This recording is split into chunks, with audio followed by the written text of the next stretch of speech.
स्थित ये मथुरा नगरीर समस्त अंतवासी मानकर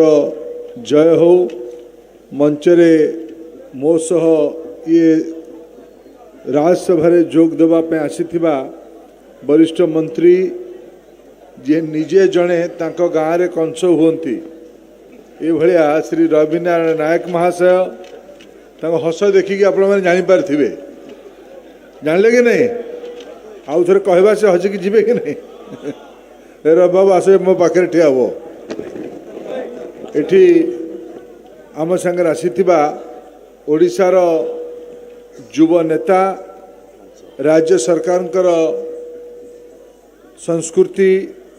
युव व्यापार तथा उच्च शिक्षा विभाग खेल विभाग मंत्री जहाँक निष्पत्ति कारणरू मुख्यमंत्री निर्देश को सठिक पालन करथिबा कारणरू एथर बरगढ़ धनुजात्रा गौरव बढ़ेइथिबा युव मंत्री सूर्यवंशी सूरज महाशय तथा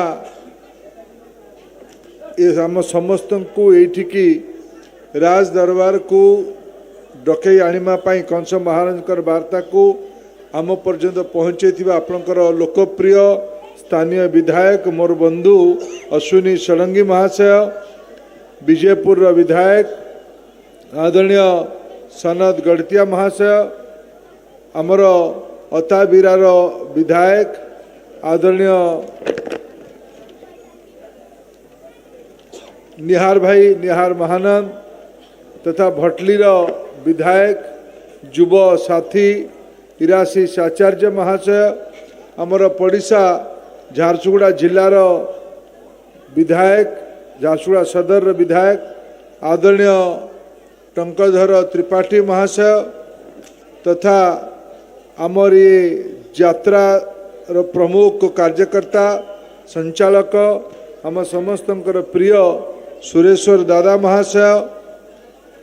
ये सभार उपस्थित थी आमर प्रशासनिक अधिकारी बंधु माने राजदरबार समस्त